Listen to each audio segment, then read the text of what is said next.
Olá, Jaque, um abraço, bom dia para você, minha querida. Estamos aqui em mais uma apresentação do TV Atalaia Entrevista.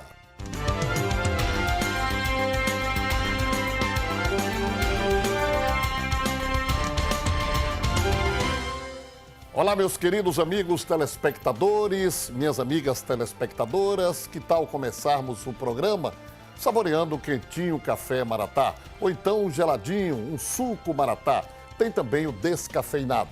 Escolha o do seu agrado e venha com a gente em mais uma edição aqui do programa TV Atalaia Entrevista, comigo, Carlos Batalha. Sempre através dos estúdios da TV Atalaia, a TV dos Sergipanos, você fica sabendo do que acontece em nosso estado e em nosso país. Olha, hoje é um dia importante para o país, porque daqui a pouquinho lá em Brasília, o ex-presidente Lula estará sendo ouvido. Tem muita gente aí que está apostando aí, a bolsa de apostas está tranquilamente correndo por aí. Mas nos assista, nos acompanhe, sua audiência é sinônimo de prestígio para nós que fazemos a TV Atalaia. Se você quer nos ajudar, quer participar do nosso programa, é só ligar 3226-2610 ou então nas redes sociais. A sua participação é muito bem-vinda. Então fique ligado, interaja. Estamos aqui pedindo licença para entrar no seu lar. A edição do TV Atalaia Entrevista desta quarta-feira destaca a situação do sistema de enfermagem no estado. A partir de agora, a gente conversa com a presidente do Conselho Regional de Enfermagem, o Corém, Cláudia Matos. Presidente, bom dia, tudo bem? Bom dia. Satisfação muito grande recebê-la aqui no nosso programa. Toda minha e da enfermagem sergipana por ter aberto esse espaço para nós. Muito bem, nós temos aqui uma satisfação muito grande de recebermos os representantes dos conselhos, né, os representantes também de sindicatos, enfim, todas as categorias nós recebemos aqui. Mas, presidente, o Corém, vamos começar, como diria o outro, pelo fim.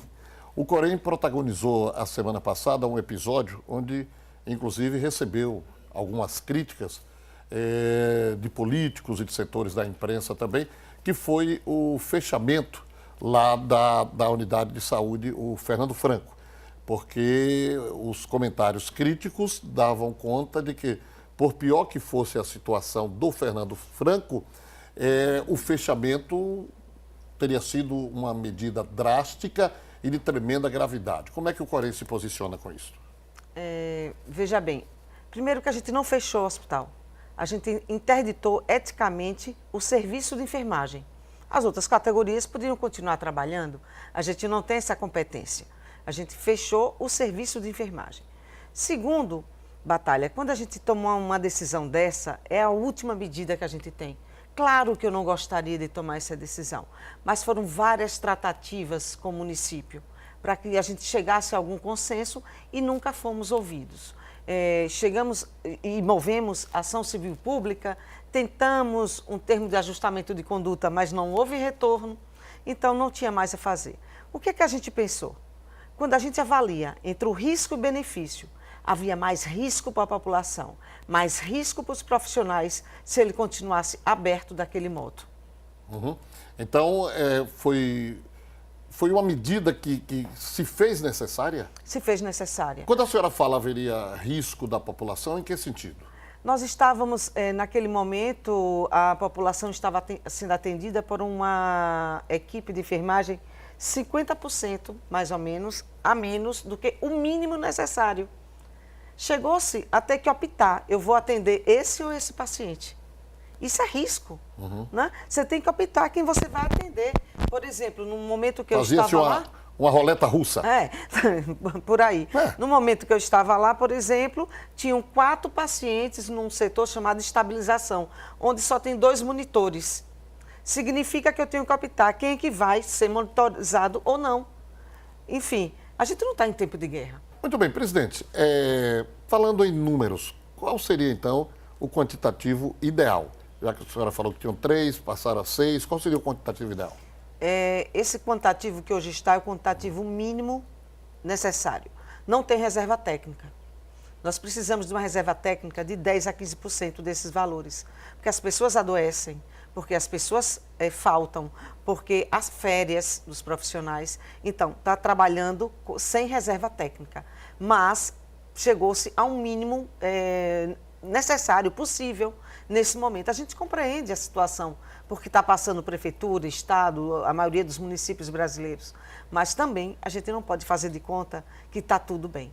A sua gestão teve início em 2015. 2015. E será concluída agora. Dia 31 de dezembro de 2017. Muito bem. O que é que aconteceu nesse período? Nós sabemos, inclusive já comentamos aqui, que o Corém lá atrás passou por problemas seríssimos que não vale nem a pena a gente recordar aqui, de má gestão, etc. e tal, de envolvimentos, outros aí, desvios de recursos, aquelas coisas todas. Mas que de uns anos para cá, ele obteve uma recuperação muito grande, inclusive uma respeitabilidade diante da sociedade. E aqui eu posso me lembrar que da época de Irene para cá, quando era presidente, o Corém passou a viver assim uma nova fase. Depois dela veio Gabriela e depois a senhora. Isso. Então, nesses últimos 6 anos, podemos dizer assim, né? Isso. Nesses últimos 6 anos. Nós ficamos 3 anos de cada presidente, eu estou há 2 anos. São 3 anos. Muito bem.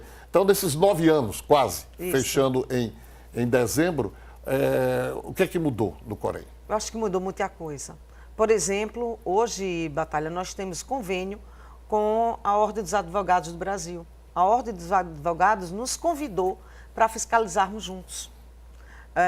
O Ministério Público, ele está aí, está claro, a maioria dos relatórios deles são fundamentados nos nossos, né? Nós aumentamos o número de fiscalizações, para você ter uma ideia, quando eu recebi o Corém Sergipe, havia uma média de 80, 85 fiscalizações. Hoje nós fazemos uma média com o mesmo número de fiscais e de conselheiros, de mais ou menos 600 a 700 fiscalizações ano. Então, assim, posso dizer que hoje todo o estado de Sergipe foi fiscalizado. Todo o estado de Sergipe? Todo o estado, por exemplo, Aracaju. Aracaju, todas as unidades básicas foram fiscalizadas. Não só uma, mas 2, 3 vezes. Né? E todos os municípios sergipanos. E esse balanço de fiscalização, em que estágio ele está, em que nível ele está? Sofrível, regular? Uma média ponderada aí, o que poderíamos ter? Vou trazer dados jurídicos para vocês. Sim.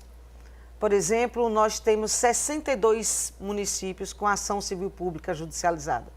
Então, mais de 75, 62? 62%. Estou falando 62%, certo. Percentual.